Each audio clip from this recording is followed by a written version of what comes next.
Assalamualaikum warahmatullahi wabarakatuh. Alhamdulillah pagi ini kita bisa bersua kembali teman di program kita Obsesi Obrolan Sehat Sahur Dini Hari bersama dengan RSU Muhammadiyah Ponorogo. Semoga semuanya tetap sehat, semoga semuanya tetap bisa menikmati perjalanan ibadahnya dengan baik. Kemudian malam hari ini kita bisa bersama-sama mendapatkan banyak catatan kesehatan bersama dengan RSU Muhammadiyah Ponorogo, dan saya masih bersama juga dengan Kevin. Vin. Ya Pak Ari, masih sehat ya? Ya masih setia menemani Pak Ari. Ya, harus setia. Saya itu membayangkan kamu tadi bangun jam berapa, Vin? Jam 3 Pak Ari. Jam 3 sudah ya. Terus langsung OTW ke sini. Iya, alhamdulillah berjalan lancar sehingga kita bisa bisa bersua menyapa semuanya di program Obsesi ini, dan insya Allah kita mohon doanya semoga kita diberi kekuatan sehingga kita bisa sampai akhir nanti ya Vin ya. Amin. Sampai di akhir Ramadan 1446 Hijriah. Hari ini dan besok kita akan hadirkan, sudah langsung kita kunci Vin ya, hari ini dan besok. Padahal kita tadi belum menanyakan kesediaannya besok untuk hadir atau tidak ya. Tapi sudah kita kunci. Susah Pak Ari ini. Oh, iya. Sudah kita kunci bahwa hari ini dan besok kita akan banyak berbicara soal permulutan, pergigian permulutan ya. Itu yang akan banyak kita coba kupas. Dan siapa sih yang hadir pagi ini, Vin, yang menemani kita, Vin? Ini wakil direktur ya Pak Ari. Oh gitu ya. Jadi agak takut ya. Oh gitu ya. Atau saya lari aja ini ya? Hah? Saya lari ini ya? Katanya ini temannya Pak Ari, bestinya Pak Ari. Katanya. Ya, beliau ini Dr. Gigi Yudi Wiono MMR. Beliau ini adalah wakil direktur di RSU Muhammadiyah Ponorogo. Baik, assalamualaikum warahmatullahi wabarakatuh, Dr. Yudi. Waalaikumsalam warahmatullahi wabarakatuh. Alhamdulillah. Lama kita sehat. Tidak bisa bersua ya. Baru bisa bersua hari ini ya, ya. Pagi ini saya bersama dengan Mas Yudi ini. Oke, sama dengan Mas ya. Ini ya. Biar sama-sama mudanya ini. Karena kita berniat untuk tetap selalu muda. Kita berdua lah ya. Tema kita apa sih, Vin? Ini tentang mungkin masalah gigi masalah gigi atau mulut yang sering terjadi saat puasa ya Pak Ari ya. Bebas bau mulut saat puasa. Oh, bebas bau mulut saat puasa. Iya kan? Ini sebenarnya saya juga agak nggak pede ini, jangan-jangan bau mulut ya ini pas puasa ini ya. Sama ini. Tapi jangan khawatir, Vin. Bau mulut saat puasa itu Katanya kayak bau surga. Iya, bau surga. Jadi itu yang menjadi amalan, yang menjadi harapan kita ya, Vin ya. Baik, Masih kalau kita bicara soal gigi dan bau mulut, itu memang dua hal yang tidak terpisahkan atau dua hal yang bisa dipisahkan dan bisa tidak dipisahkan, maksudnya seperti itu. Ya, dua-duanya benar sih, dua-duanya benar ya. Bisa dipisahkan, bisa juga tidak bisa dipisahkan. Karena memang bau mulut itu kan mayoritas gitu ya. Mayoritas memang berasal dari kelainan di gigi gitu ya. Tapi ketika giginya bagus, bisa jadi kelainan bau mulut itu bisa dari organ tubuh dari dalam kita. Dari dalam tubuh kita itu kalau sudah ada error di dalam, itu bisa bau mulutnya juga tidak enak. Oh, seperti itu ya? Iya, gitu. Jadi tidak bisa disalahkan gigi, pasti gitu ya, tidak bisa disalahkan pasti. Oh, nek bau mulutnya nggak enak itu giginya pasti bermasalah nih. Bermasalah, belum tentu. Jadi belum tentu. Kadang giginya orangnya bagus, tapi orang yang diabetes parah gitu ya, orang yang punya penyakit paru parah, biasanya bau mulutnya khas gitu ya. Bau mulutnya khas dan biasanya Singapura ya dokter gigi gitu. Oh gitu ya. Ini baunya dari gigi gitu atau ya? Dari mulut atau dari dalam rongga tubuhnya. Ada ya bedanya ada. Ada bisa. Kalau sudah terbiasa berhadapan dengan pasien, biasanya sudah hafal. Oh ini baunya dari kelainan apa gitu. Makanya kalau ngomong-ngomong sama dokter gigi, sama dokter gigi itu harus pelan-pelan saja. Ya takut tercium. Supaya tidak terdeteksi tadi ya. Ayo Kalau sebenarnya berarti bau mulut saat puasa itu wajar atau tidak wajar, Dok? Bisa wajar, bisa tidak wajar ya. Bisa dua-duanya. Kalau secara umum secara umum ya yang paling sering kita dengar kan itu ya hadisnya Rasulullah bahwasanya bau mulutnya orang berpuasa itu seperti minyak kasturi di surga kan begitu ya. Kan begitu ya. Ya, itu yang sering menjadi acuan sehingga orang-orang merasa nek poso mulutnya berbau itu biasa lah gitu ya, biasa. Sebenarnya tidak biasa juga sih kalau kita mempelajari tentang kebersihan gigi dan mulut begitu ya. Gitu otomatis ya. Otomatis sebenarnya kalau kita misalnya habis sahur gitu ya. Habis sahur kita sikat gigi bersih, tidak ada sisa makanan yang tertanam atau tertempel di gigi kita, otomatis bau mulut kita akan segar. Terus sampai dengan sore gitu ya. Sampai dengan sore. Cuman terjadi pembusukan ya kan kalau yang kita bicara lokal ya, bicara lokal di dalam mulut kita. Bau mulut itu kan terjadi dari pembusukan sisa makanan yang ada di dalam mulut kita. Itu bisa dari sela-sela gigi, bisa dari gigi yang lubang. Biasanya begitu. Atau dari kotoran-kotoran yang nempel di lidah kita. Bisa seperti itu. Itu yang bisa menyebabkan mulut kita bau. Itu kalau lokal di dalam mulut kita ya. Beda yang tadi saya bilang orang yang mungkin diabetesnya sudah parah atau penyakit parunya parah atau penyakit lain di dalam tubuhnya yang parah itu bisa menyebabkan bau mulut yang berbeda. Tapi kalau selama kita habis sahur terus kemudian kita sikat gigi bersih, giginya tidak ada yang lubang, tidak ada kotoran yang nempel, ya baunya segar aja ya. Gitu ya. Itu yang nah,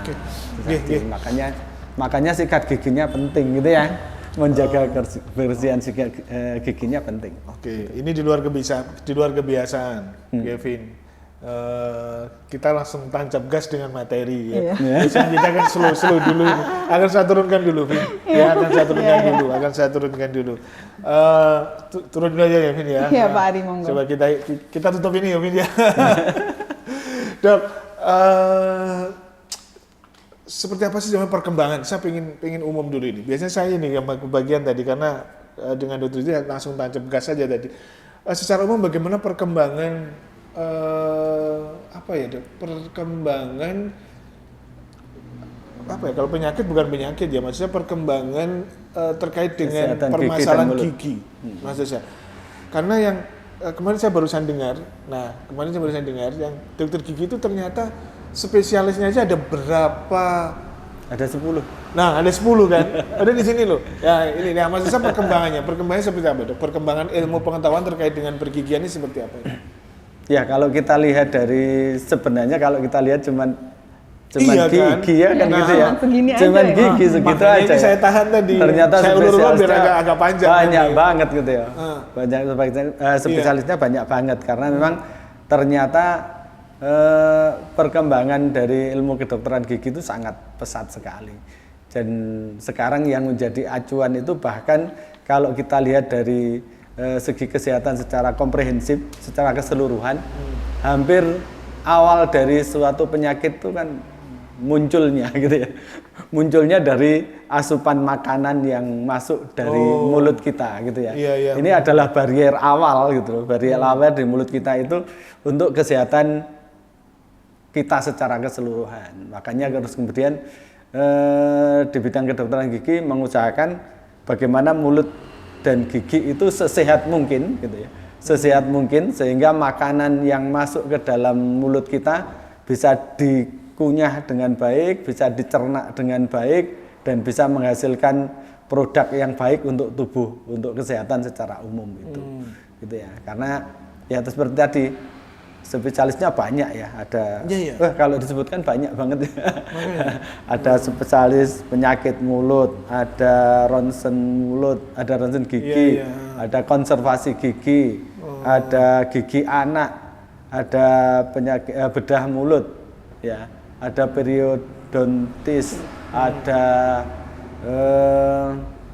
prostodonsi. Dok, ini yang banyak ditanyakan, Dok, yang banyak ditanyakan oleh orang-orang awam.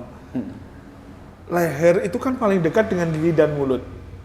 Tapi kenapa spesialnya di telinga, hidung, dan tenggorokan? Maksudnya tenggorokan. Nah, ini kan sebenarnya kan yang paling dekat kan dengan gigi dan mulut ini.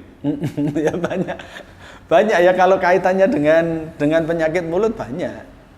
Spesialis yang lain ya. Iya. Misalnya yang lain ada penyakit SPTHT ya. Kemudian ya, terus kemudian ada spesialis head dan neck, kepala dan leher. Itu juga ada. Spesialis ortopedi juga bisa, kaitannya dengan tulang-tulang kan? Sama ortopedi. Spesialis bedah plastik juga sama. Itu kalau misalnya pasien masuk ke rumah sakit pertama, ini ditangani siapa gitu ya. Saya pengen dokter siapa, ya bisa milih. Tergantung nanti dari triase awalnya dia dominannya kemana biasanya begitu. Ada nggak Mas Yudi? Kalau di gigi itu problem apa sih yang kelihatannya sekarang ini, kalau saya bilang tren juga ternyata perkembangannya yang signifikan. Apa sebenarnya problema gigi itu yang sering sering dikeluhkan oleh masyarakat kita? Ya kalau sampai dengan saat ini masih penyakit gigi yang utama adalah karies. Mulai dari dulu sampai sekarang belum berubah ya. Artinya kalau negara-negara berkembang memang karies itu menjadi tren. Vin, karies apa sih Vin? Gigis, ya. Iya, karies itu gigi ya, bolong, gigi bolong, gigi bolong. Mulai dari anak-anak yang baru tumbuh giginya sudah keropos gitu ya. Kemudian kalau semuanya namanya gigis kan gitu ya. Gitu. Kalau sudah dewasa nanti tumbuh juga bisa keropos. Itu yang sekarang menjadi penyakit terbesar di gigi. Sampai saat ini masih sampai saat ini. Itu terus kemudian berikutnya kelainan posisi gigi. Kelainan posisi gigi itu ya. Gigi ini morat-marit gitu ya. Yang sering sekarang kan ngetren. Faktor genetik ya? Bisa faktor genetik, bisa faktor kesalahan waktu perawatan masa bayinya, bisa karena tumbuh kembangnya tidak benar, bisa jadi. Jadi misalnya anak-anak gitu ya, anak kita kasih empong gitu, kempongan gitu ya, dot gitu ya, minumnya dot, terus kemudian dia nggak dilepas-lepas, itu biasanya nanti ketika besarnya rahangnya akan berubah, tidak seperti rahang biasa, dia akan maju yang atas, yang bawah juga akan maju, jadi akan terbuka dua-duanya. Sering orang tidak bisa gigit depan gitu ya, biasanya seperti itu, atau merongos dua-duanya. Sampai seperti itu. Begitu ya. Itu sering terjadi itu anak-anak seperti itu, atau anaknya kebiasaannya ngempot jempol ya, jempolnya sendiri dincot gitu. Biasanya nanti yang giginya yang bawah mendelep ke dalam, gigi yang atas maju ke depan, seperti itu. Atau waktunya gigi tumbuh, sudah tumbuh gigi yang permanen, gigi anak-anaknya telat melepasnya. Itu dia akan tumbuh tidak pada tempatnya, tapi dia akan mencari tempat lain. Oke. Nanti kita lanjutkan dok ya. Tetap di Obsesi Obrolan Sehat Sahur Dini Hari. Saya cuma mau nanti diingatkan Vin ya. Saya ingin kenapa karies, betul ya? Ya Vin ya, karies itu banyak apa yang terjadi di masyarakat sekarang. Karena apa? Nanti kita lanjutkan setelah jeda iklan berikut. Kita masih di Obsesi Obrolan Sehat Sahur Dini Hari bersama dengan RSU Muhammadiyah Ponorogo.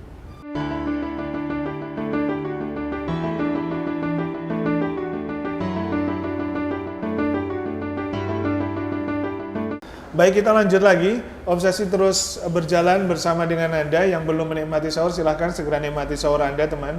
Jadi ini kewajiban saya untuk selalu mengingatkan soalnya. Jadi ada banyak yang selalu minta terus diingatkan Mas. Kadang-kadang saya itu kelupaan karena asik mendengarkan Obsesi sehingga lupa untuk menikmati sahur ya. Jadi sekali lagi silahkan segera nikmati sahur Anda. Anda boleh loh sambil sahur dengan tetap menikmati kami ya.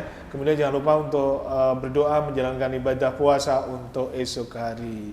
Kita masih bersama dengan Gavin dan Dr. Gigi Yudi Wiono. Dan dok tadi sempat kita sekat ya terkait dengan karies tadi. Itu hanya terjadi di Indonesia atau dunia seperti itu dok? Di dunia masih seperti itu. Kenapa itu ya?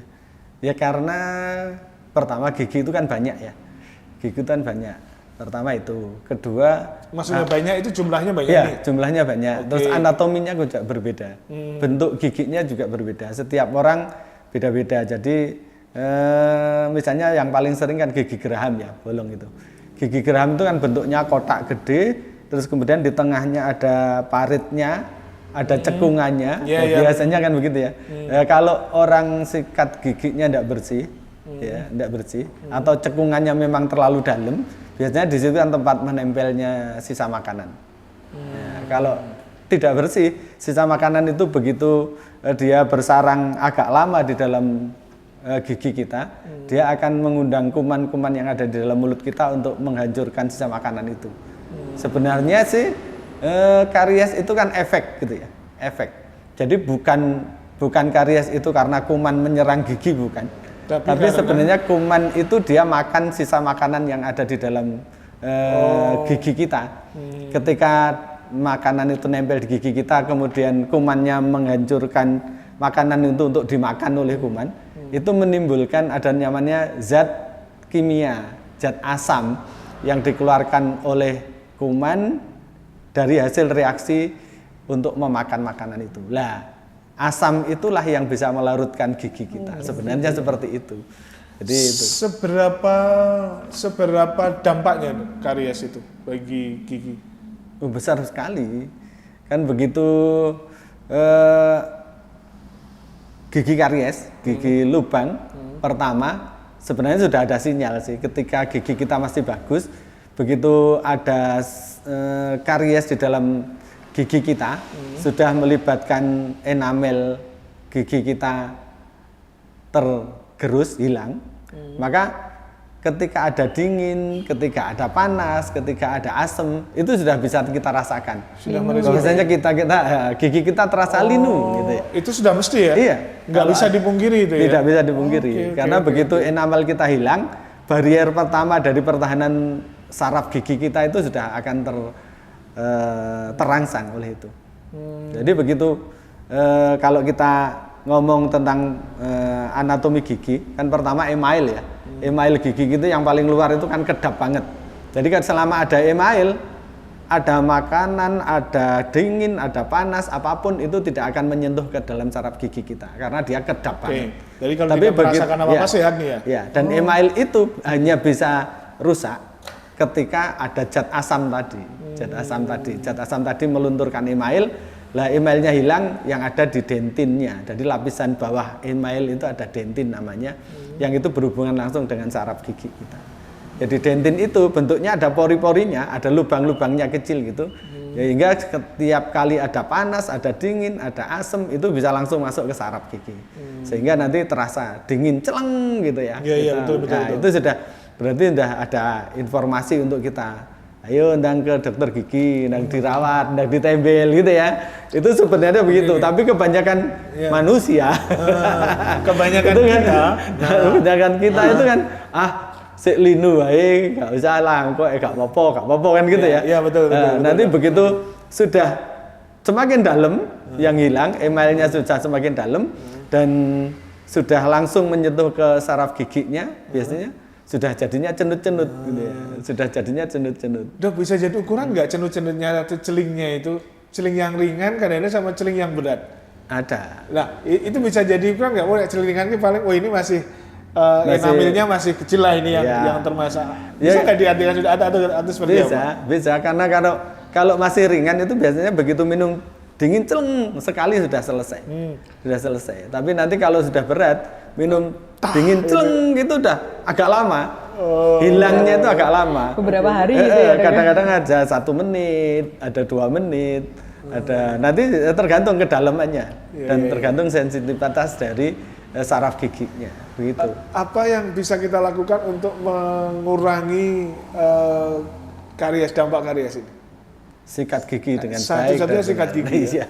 Kalau awal itu pembersihan gigi sebenarnya, ya sebenarnya dengan pembersihan gigi. Pembersihan gigi itu yang umum ada 3. Pertama kumur yang banyak, ya. Kumur, ya dah. Itu kan kumur itu sudah bisa menghilangkan sebagian besar dari makanan yang kita makan yang nempel di dalam mulut kita. Yang kedua sikat gigi, ini yang paling baik, biasanya sikat gigi itu. Terus kemudian yang ketiga dengan benang gigi atau dental floss. Itu untuk yang giginya sudah mulai renggang, giginya sudah sering keselilitan gitu ya. Itu kan kalau dengan sikat gigi Enggak bisa, dengan kumur enggak bisa, dengan sikat gigi enggak bisa, ya dengan benang gigi. 1-2 mandiri ya dok? Iya, iya. Kalau Ketiga juga mandiri. Hah? Bisa. Dengan benang biasa bisa. Dengan benang biasa itu ditalekne, ya, diubetkan ke jari kanan kiri gitu, terus dimasukkan ke sela-sela gigi. Itu udah bisa. Benang jahit ya dok ya? Benang jahit bisa. Kalau yang bagus ya pakai namanya dental floss ya. Dental floss itu ya sebenarnya benang, tapi ada lapisan waxnya, ada lapisan malamnya, sehingga ketika masuk ke dalam lebih lunak dan ketika kena gusi juga tidak melukai. Seperti itu. Tapi kalau sudah terbiasa pakai benang jahit biasa, ya enggak apa-apa. Dok, visualnya ada sebenarnya, cuman kita tidak menyiapkan sisi visualnya ya. Kalau sikat gigi yang baik itu yang seperti apa dok? Gambarannya saja mungkin. Yang seperti apa sih sebenarnya? Apakah yang saya lakukan selama ini dari baik atau belum sebenarnya? Seperti apa ini? Sikat gigi yang baik dan benar itu sebenarnya tergantung waktu dan cara ya. Oh, ada dua. waktu juga ternyata ya, waktu tidak hanya penting. cara berarti. Iya, waktu itu penting. Jadi yang waktu itu yang paling dianjurkan misalnya minimal 2 kali sehari, gitu ya. Minimal 2 kali sehari. 2 kali sehari itu harus benar. Artinya waktunya harus tepat. Kalau 2 kali sehari itu sebenarnya pagi setelah sarapan pagi, gitu Setelah ya. sarapan Setelah ya. sarapan pagi Oke. dan mau tidur malam. Malam ya. Malam itu mau tidur malam. Oke. Itu yang paling penting 2 itu. Kalau 2 itu tidak terlupakan, insya Allah sebenarnya kalau bersih sikatnya sudah aman, sudah aman. Tapi kalau masih merasa belum bersih, ditambahi waktu mandi pagi, waktu mandi sore, setelah makan siang, monggo lebih baik, lebih banyak juga lebih baik. Pokoknya cara sikat giginya benar. Kalau itu dari waktu. Ya, dari kalau waktu. caranya nih. Caranya. Meski nggak kita gambarkan visual, tapi gambaran Ya, anu saja. caranya yang paling gampang kalau kita bayangkan mudah itu ketika kita sikat gigi, sikat giginya harus bagus ya. Intinya jangan sikat gigi yang sudah melengkung-melengkung gitu loh ya. Kan kita sering kan kita dulu, saya dulu ya bukan kita dulu. Saya dulu waktu masih kecil ya kalau sikat gigi kalau belum sampai jubel mekar-mekar gitu mekar ya. itu ya belum selesai ya. Ternyata sikat gigi yang begitu itu tidak bisa membersihkan. Jadi sikat gigi yang membersihkan itu yang masih lurus, kemudian pakai pasta gigi, terus kemudian jangan lupa sikat giginya itu diusahakan naik turun ya. Bisa kalau yang depan naik turun nih, ya, bukan naik ini ya, turun. bukan ngiri samping ya. Bukan nyamping, terutama yang depan ya. Terdepan itu kalau kita lihat dari masyarakat masih sering ke arah samping. Itu kesalahan dari dulu Kesalahan, sih kayaknya kayak gini ya, mestinya dari karena kecil kalau ke sudah samping itu kan diajari. memang mudah ya. Gerakan tangan kita mudah, tapi justru itu kalau paling mudah kita bayangkan gigi kita itu seperti sisir sebenarnya. Ya tak? Kalau kita kan sering sisiran ya, sisiran yang zaman dulu yang lurus begitu. Sikat gigi kita itu seperti sisir. Kalau kita sisir kita kotor, kalau kita sikat ke samping kan nggak bersih pasti. Gitu. Tapi dengan nyikat ke arah turun ke bawah atau naik turun itu ya, itu kan dengan sekali atau 2 kali sikatan sebenarnya sudah bersih. Sama dengan gigi kita. Ketika kita nyikatnya ke arah samping, itu sebenarnya sisa-sisa makanan malah nyelempit di sela-sela gigi. Tapi begitu kita nyangkatnya ke arah bawah atau turun atau naik turun, nah itu insya Allah gampang bersihnya. Jadi tidak perlu lama nyikatnya, itu sudah bersih, ya. Dan tidak melukai gigi kita. Yang seperti saya sampaikan tadi, gigi kita itu kan ada email dan dentin ya. Email itu yang paling kuat, dentin itu lunak dia giginya. Dan perbatasan antara gigi dengan gusi, perbatasan gigi dengan gusi itu masih email, tapi bawahnya gusi itu sudah dentin. Ketika kita nyikatnya ke arah samping, maka akan membuka gusi kita, dan yang kesikat adalah dentinnya.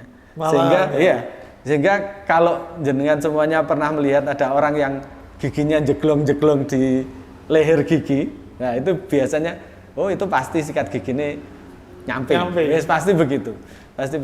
Kalau yang belakang bisa naik turun, bisa diputer, bisa gitu ya. Bisa dinaik putar atau diputer. Yang boleh naik bisa ke samping itu adalah hanya di permukaan gigi belakang samping kanan maupun samping kiri, atas atau Atas, bawah. bawah. Ya, Yang- itu yang bagian yang permukaan atas ya. atau bawah ya. Itu boleh gini. Iya, bukan yang bagian sampingnya. Itu naik lurus depan belakang begini ya, lurus depan belakang. Perlu ekstra tenaga nggak dok? Maksudnya gini? Tidak Perlu perlu. kuat-kuatan. Wah, Boten. semakin kuat semakin bagus nih. Gitu. Biasanya kan sok-sok Iya. gitu ya. Tidak perlu kuat, tidak perlu kuat karena sebenarnya di pasta gigi itu sudah ada abrasifnya ya. Jadi pasta gigi yang kita pakai apapun mereknya, sing penting pakai ada, kalau disarankan di dokter gigi itu sing penting di pasta gigi itu ada fluoride-nya. Ada fluoride-nya dan saya yakin sekarang sudah pasta Semuanya, gigi ya. ada fluoride-nya dan itu sudah ada abrasifnya. Abrasif itu ada zat yang bisa menggerus ya, menggerus, ada mengikis. Jadi makanya tadi ketika kita pakai pasta gigi dengan sikat gigi yang benar, tidak perlu dengan keras, tidak ada masalah. Jadi nggak Kalau perlu dengan keras-kerasan sangat ini keras, ya. justru yang kalah gigi kita. Oh gitu ya. Oke. Oke. Gitu. Kalau misalkan ditambah dengan, mohon maaf dok, kumur, bukan obat kumur apa sih? Ya, obat Iya, kumur. obat kumur. Obat kumur ya. Iya. Itu perlu nggak dari sisi dokter gigi atau? Sebenarnya dari segi kesehatan gigi dan mulut, selama tidak ada kelainan tidak perlu pakai Oke. obat kumur. Oke. Obat kumur itu diperlukan ketika memang ada ketidaknormalan flora mulut di dalam diri kita. Jadi yang tahu biasanya ya dokter gigi lah gitu ya. Atau jenengan sudah merasakan, kok saya merasa sakit ya, ada yang tidak beres dengan gigi saya, atau ada kelainan yang merasa tidak enak, lah itu baru boleh pakai obat kumur. Tapi kalau dalam keadaan normal diharapkan tidak usah pakai, karena itu mau tidak mau Ya. akan membunuh kuman-kuman yang ada di dalam mulut kita dan kadang-kadang justru mengganggu. Dok, situasi di luaran, Vin kita tenang ya Vin, kamu Vin. Kamu masih besok kayaknya Vin, itu tugasnya Vin ya. Kamu masih besok tugasnya Vin ya. Nah, situasinya di luar kan tidak ya semua orang ya, kalau normal sih seperti ini ya, kan banyak yang tidak normal. Nah, ini sebaiknya berapa lama sih kita itu harus kontrol ke dokter gigi dok? Ini kayaknya yang terabaikan saya kan, ini karena tidak ada rasa sakit, Tidak ada keluhan sehingga ya. ya udah. Sepanjang hayat kalau memang tidak sebaiknya seperti apa sih? Ya, sesuai dengan anjuran dari WHO maupun di PDGI, PDGI Persatuan Dokter Gigi Indonesia, bahwasanya untuk kontrol gigi yang terbaik itu adalah 6 bulan sekali, ketika tidak ada keluhan. Ya. Sakit dan tidak sakit? Iya, ya enggak, ketika tidak ada keluhan. Oh tidak. Ya, ketika tidak ada keluhan itu, iya, kita iya, tidak iya. ada mengeluh apapun di dalam mulut Itu kita, 6 maka bulan sekali 6 ya? bulan sekali. Artinya 6 bulan sekali itu kan orang yang tidak merasa ada keluhan di dalam mulutnya, bisa jadi karies tadi ya, atau gigi lubangnya masih mulai awal, gitu ya. Jadi 6 bulan itu masih aman. Terus kemudian kalau ada karang gigi, ya, karang gigi selama 6 bulan itu belum atos banget, belum keras banget, jadi masih mudah dibersihkannya. Jadi itu, jadi kalau misalnya sebelum 6 bulan itu rata-rata kalau misalnya ada karies, begitu datang ke dokter gigi, dibersihkan, bisa langsung tempel, selesai, tidak sakit dan hasilnya bagus. Tidak berulang-ulang Ya, gitu ya? tidak berulang-ulang. Tapi kalau karena? Tapi kalau ada keluhan, ya begitu ada keluhan harusnya segera ke dokter gigi. Gitu. Oke. Itu nanti artinya ada gejala awal sudah segera bisa terselesaikan. Itu untungnya kalau rutin ya, rutin kontrol 6 bulan. Kalau misalnya sudah ada keluhan terus seperti tadi ya, wah belum linu banget, belum sakit, terus nanti aja gitu. Nunggu sakit aja. Begitu sakit baru ke dokter gigi, biasanya ya, penanganannya jauh lebih komprehensif lagi. Artinya kalau misalnya gigi lubang gitu ya, gigi lubang, kalau untuk penambalan maka perlu treatment berikutnya. Jadi tidak bisa langsung jadi. Tidak bisa langsung jadi ya. Ya. Oke, Itu kan kerugiannya bagi pasien. Pertama ya sakit kan, sudah merasakan sakit. Kadang-kadang berhari-hari ditunggu-tunggu gitu ya. Iya, betul. Terus kadang-kadang gitu. Terus kemudian nanti setelah ke dokter gigi diobati, masih balik lagi beberapa kali, ya kan. Udah waktunya terbuang banyak, juga biayanya mesti tambah gitu ya, dan lain-lain. Dan enaknya Baik, kan Dok. sedikit langsung bisa Langsung ya. terselesaikan. Oke, baik. Besok kita lanjutkan dan Kevin, tugas kamu besok, Vin. Banyak nanti dengan Dokter Yudi dengan yang bebas bau mulut saat puasa. Mohon maaf ini hari ini atau pagi ini kita belum ngobrolin soal hubungannya dengan puasa, tapi semoga apapun yang kita obrolkan dengan Dokter Gigi Yudi bisa memberikan manfaat buat kita semuanya, khususnya bagaimana menjaga kesehatan gigi kita. Gitu ya, Vin ya? Iya Pak Ari. Oke, kamu harus siap nah besok untuk fight bersama dengan Dokter Gigi Yudi ya. Baik, Mas Yudi insya Allah besok masih bisa bersama dengan kita ya. Insya Allah. Oke, baik Kevin, kita sudah dulu Vin untuk pagi ini. Terima kasih untuk perhatiannya. Sekali lagi, segeralah nikmati makan sahur Anda pagi ini. Jangan lupa untuk berdoa menjalankan ibadah puasa esok hari. Sari dan Kevin, matur sembah nuwun dan assalamualaikum warahmatullahi wabarakatuh. Waalaikumsalam warahmatullahi wabarakatuh.